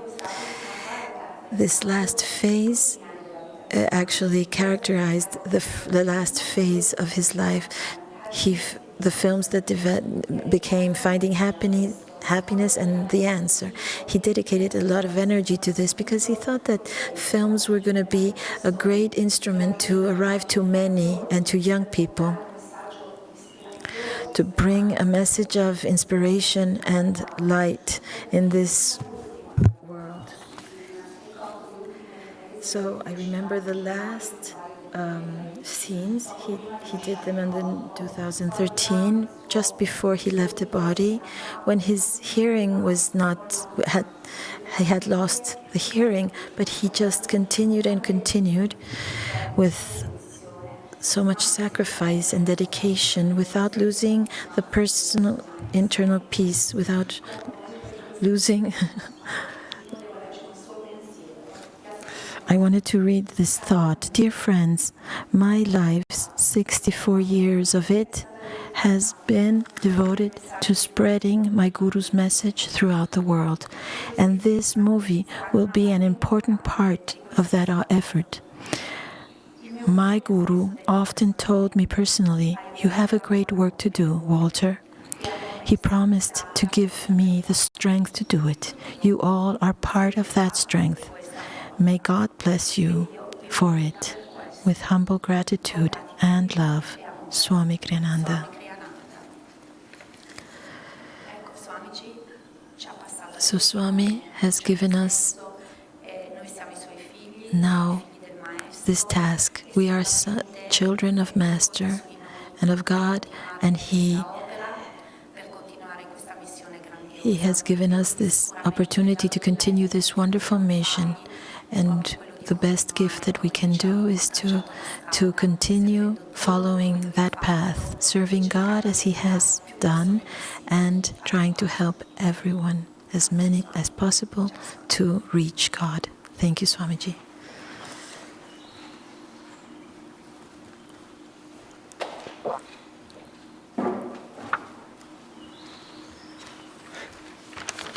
Grazie Nandini. Thank you, Nandini,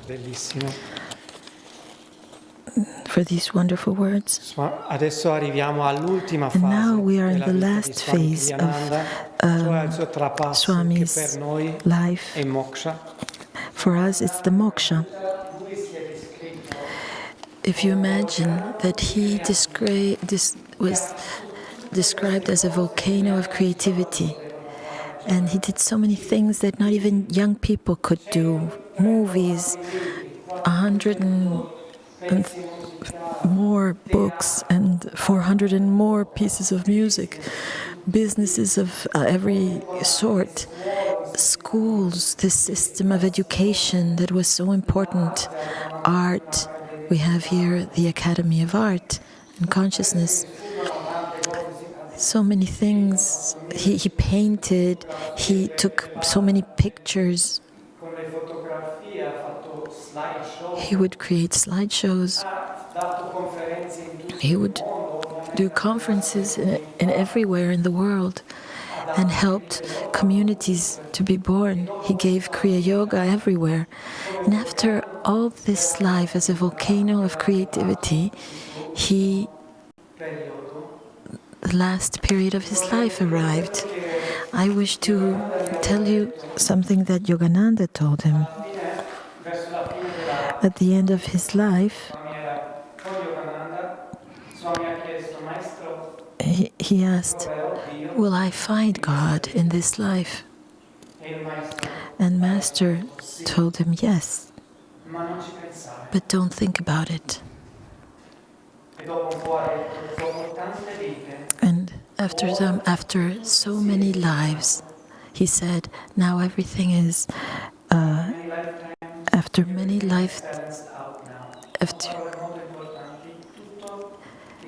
lifetimes, everything balances now. All his karma now balances out." And in a second moment, he said, "God will not come until the last of your part of your life, but the death itself will be the last sacrifice that you will have to live." And this last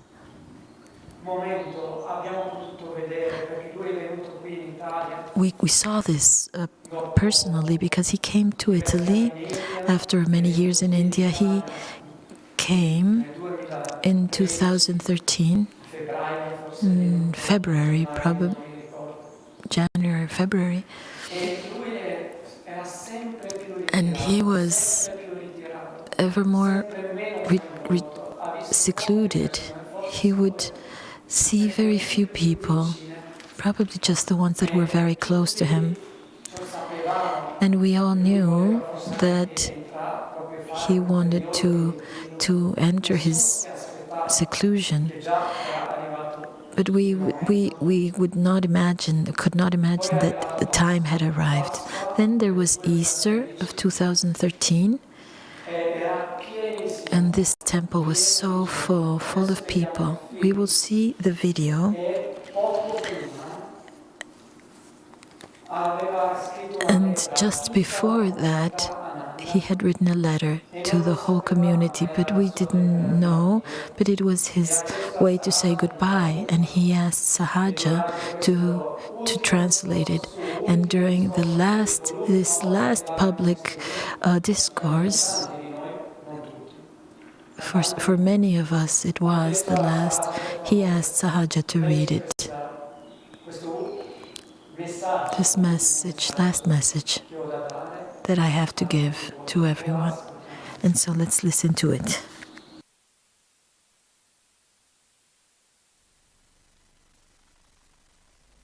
Preghiamo insieme. Madre Divina, io sono tuo figlio. I am thy son, Buono, child, cattivo. good or bad. Io sono tuo. I am thine. Help me to find you.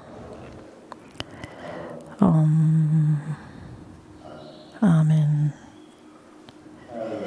Now, there are many people here today.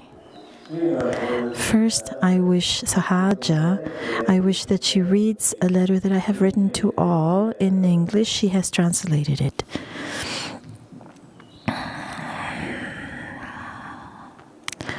Dear ones, I wish I could bless each and every one of you with a happy Easter. Easter is a time symbolized the eventual resurrection of our little individual selves into the one infinite self. I suggest that this time particularly that you study and meditate on the photograph of Master titled The Last Smile and consider this amazing fact. He knew that in just a few moments he would be leaving his physical body forever. There is no thought of self in his eyes, of personal regret, of sorrow.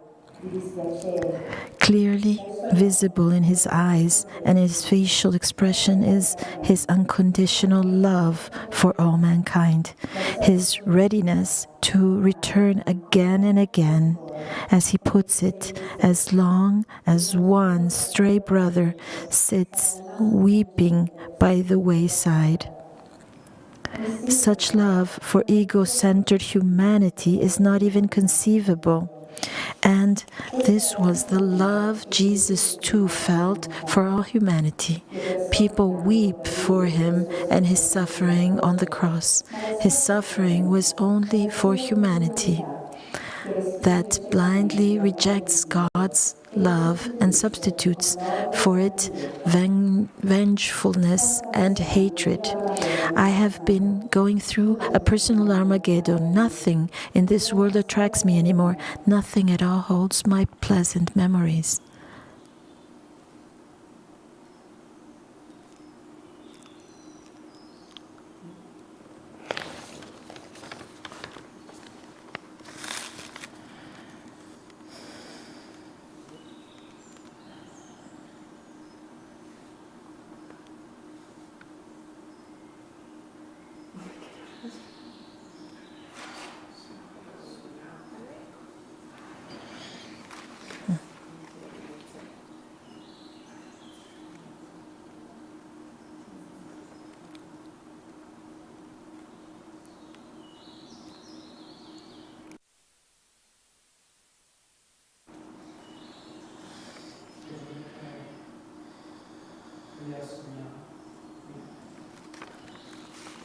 Possiamo farlo ripetire provando, ma non so, sembra che sta ancora mandando una...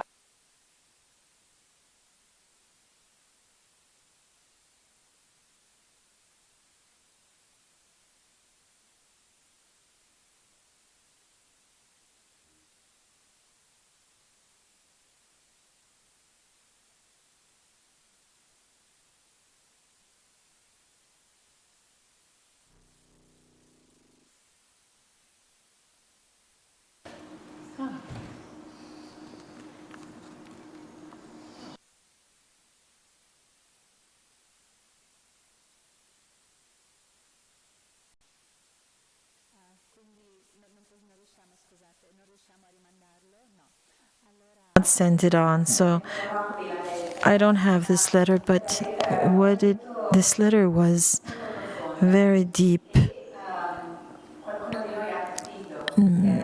Some of us understood that this was the last message. Some of us did not. But in substance, what Swami said was, everything that is part of this world has no interest for me. I have no interest of problems, of your problems, not in a bad way, but he was just saying, I'm just interested in your freedom in God. This is the only important thing that I have interest about. And this was a very powerful message, unexpected. And what happened in the next weeks to come was unexpected, because there was a prophecy that had arrived to Swami on his life that said that he would have lived 5 years more. And sometimes because his body was frail and fragile, he would tell Narayani, his assistant, personal assistant, I do not see how I can live other 5 years with this body that is in such a condition. But if this is God's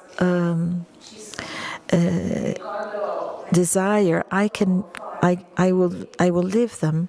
And I remember an important moment when he came to give a Sunday service, and there were 2 people that were holding him, and it was like if his body was just taken by others. But he really wanted to fulfill his dharma for Master. And I remember that we were all there waiting for him, and we were all in anguish to see him suffering. And we could see his smile in his eyes, and there was freedom there. The body was not more than a vehicle that was in a difficult old state, but in him was bliss. And as we saw in one of his discourses, where he talks about his spiritual research, and in the last moments of his life, it was very rare when he would not cry from commotion, because his heart was so full of bliss. He really was one with Master and with God. And he would say, I do not know where Yogananda ends and where Swami starts. In that period, in those days, there was, as we had finished the film of Finding Happiness, and Shivani had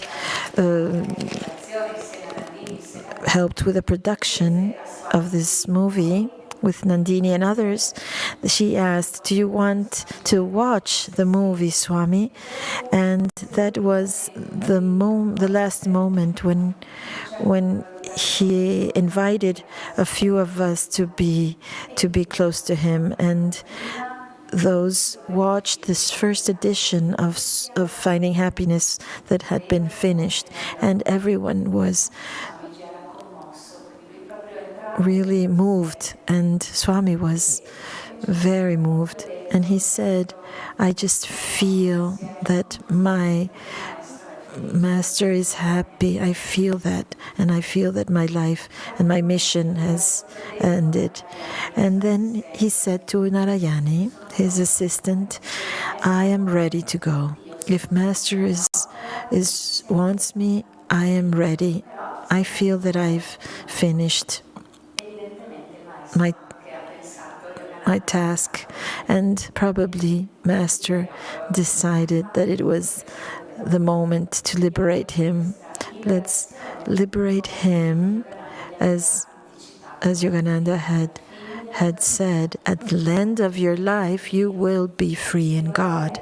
And I would like to read to you, if I hope not, I will not start crying, the description of the last moments of the life, of the passage of leaving his body, as Narayani describes in a beautiful book that I invite whoever wants to know better Swami to get to know him with a heart. It is called My Heart Remembers Swami Kriyananda, written by Narayani. And he describes the morning of 21st April 2013. Good morning, Swamiji, I said. How are you feeling? He didn't reply, only smiled. When he turned toward me, I was struck by the look in his eyes, so distant, so far, far away. He got up from his desk and walked the few steps to his place at the dining room table. Each step was so deliberate. It seemed as if someone had pushed the slow motion button. Miriam, sensing that something wasn't right, asked if she could check his blood sugar. She was anything, Swamiji said. His levels were perfectly normal, so she started walking towards the kitchen. I sat down next to Swamiji. In the 1 second it took me to turn my head toward him, his whole body tensed up in a wave rising from below, some sort of seizure. Miriam, come back, I shouted. She was there in a few seconds. By then, Swamiji's whole body had relaxed and he sat slumped in his chair. Perhaps he is okay now, I said to her, but Miriam couldn't find his pulse or heartbeat, and as we were watched, the color began to shade from his face. Breathe, Swamiji, breathe, Miriam literally shouted at him. Jaydara, who had been in kitchen cooking breakfast for Swami, rushed downstairs to get Surjo, then ran to the temple to get Kirtani and Anand. Miriam had been continuously chanting Om in Swamiji's right ear. She asked Surjo to take over, and soon we saw Swami lift his head. He was coming back. As he began to breathe, we carried him on his chair to his bedroom.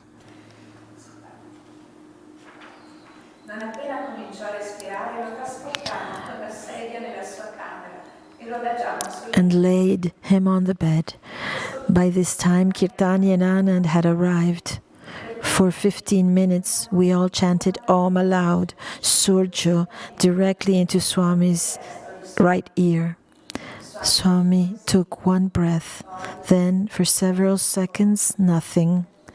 Then another breath, then again nothing. We shifted him onto his side, hoping it would help him breathe. Again, nothing. So we returned him to his back. He opened his eyes just a little bit. For a few moments, he looked straight at me. Then his eyes closed again. There was one last long exhalation. Anand said, I think he's gone. Only then, for the first time, did it occur to me that this was not just another crisis. I sat on the floor at the foot of his bed and to meditate. Before I could sink into the emptiness Swami's passing left in my heart. That void was filled by pure, perfect love. It was not coming from Swami, it was Swami. The knowing came how much Swamiji loves us all.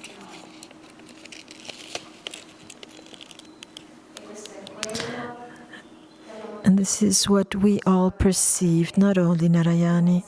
This commotion, this emotion that wasn't that one feels when it wasn't that despair of losing someone. It was commotion of joy, because we knew that even if there was this loss, we knew that he was liberated in God, and that he would have been closer and closer to us without this body. In our hearts, many of you probably, since he left the body, have been touched, or you have felt it even closer. Many that have not met him, you feel him close and in your heart. And this has been the last great sacrifice that Swami did for us. And if we can, technically, we would love to show you how Narayani, 5 years after elaborating this great pain, because he lived night and day with Swami, after elaborating this loss, let's listen the interpretation she. Per me, la morte del Swami è stato un vero sacrificio. Un sacrificio che lui ha fatto per ognuno di noi, perché lui, lasciando il corpo, he accelerated a process of transformation that each one of us were ready to take. He said, you are all ready. And for me, his death was the greatest act of love that he has done for us.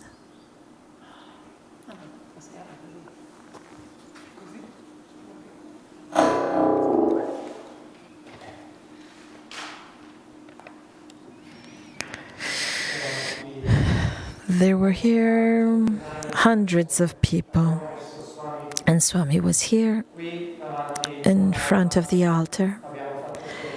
We did ceremonies, chants, many tears. Swami really had touched the life of each one of us in Ananda, but even many more people outside Ananda. And as Shivana said and Nandini said, he left something that's so precious to bring forward and out. And this is an act of love, this legacy. And this is the message that he gives us. If we go back to this last discourse, if it's possible, it's the last words that he said to the public. Listen, these last words. I go, continue, you continue.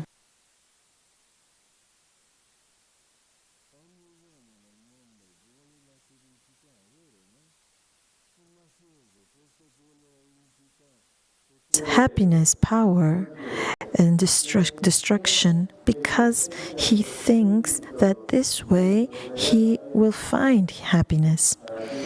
At the end, he understands that hurting others will not give him happiness. And then he wants avidity and more money. And then he understands that money will not make him happy. And if someone continues searching, and then one finds that loving others, helping others, and loving God, and to have high ideals, and then slowly one understands that those are the things that give you more joy. And when you search for this joy, everything, you will find the joy. And finding the joy, you will find the bliss. And that's eternal bliss. This is yours. I want nothing else than this for all of you. Let's live in this. Loving others, it's in the love of God, because God loves you. And if you understood how much He loves you,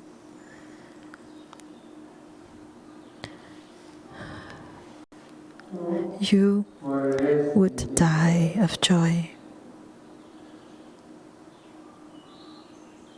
I can't stay more. Continue, you continue.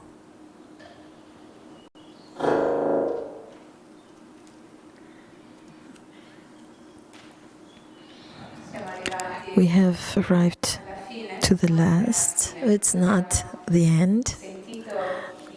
As we have heard and as we are feeling in our heart, we have arrived to one further step, a further step in our evolution, in our path towards that bliss, in that bliss where Swami lives now, and from that bliss where Swami is with us and blesses us.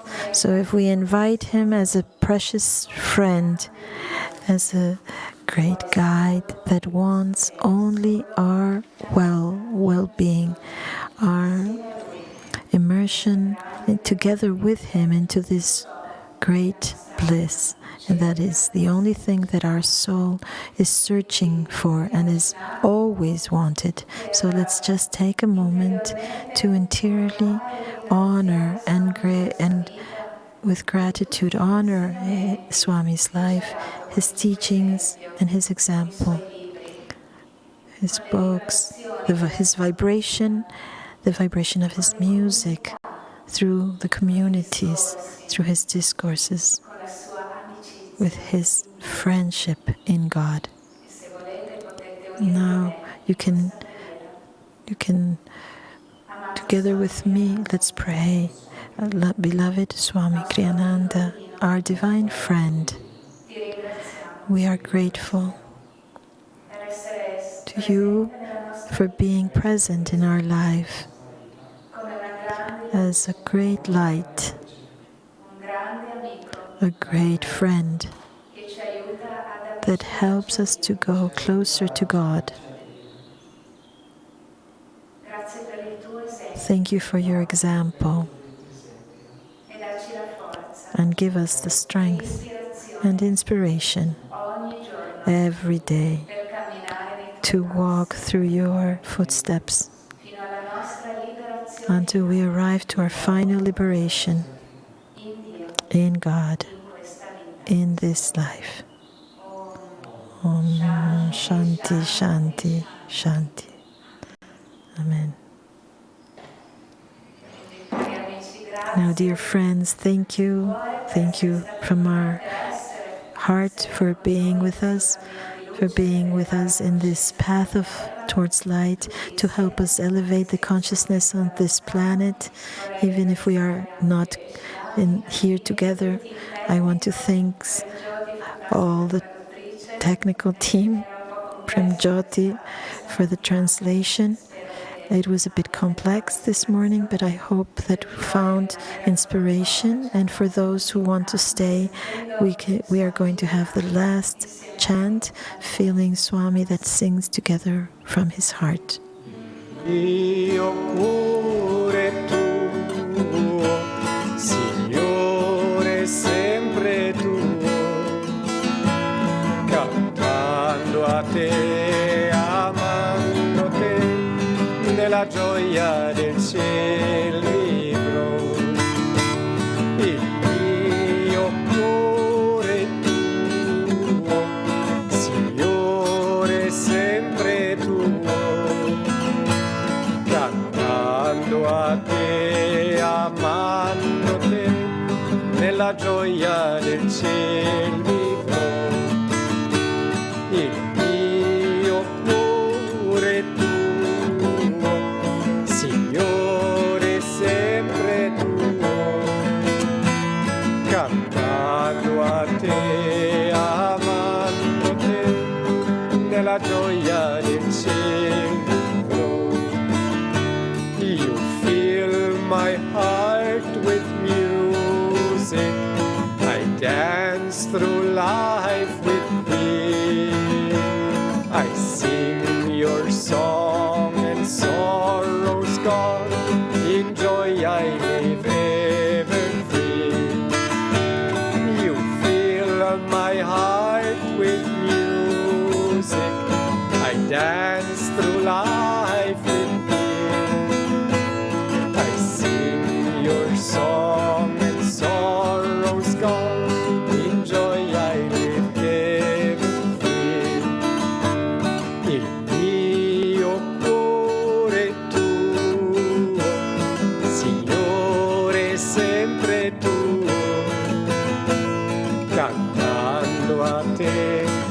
amando te nella gioia del cielo, cantando a te, amando te nella gioia del cielo,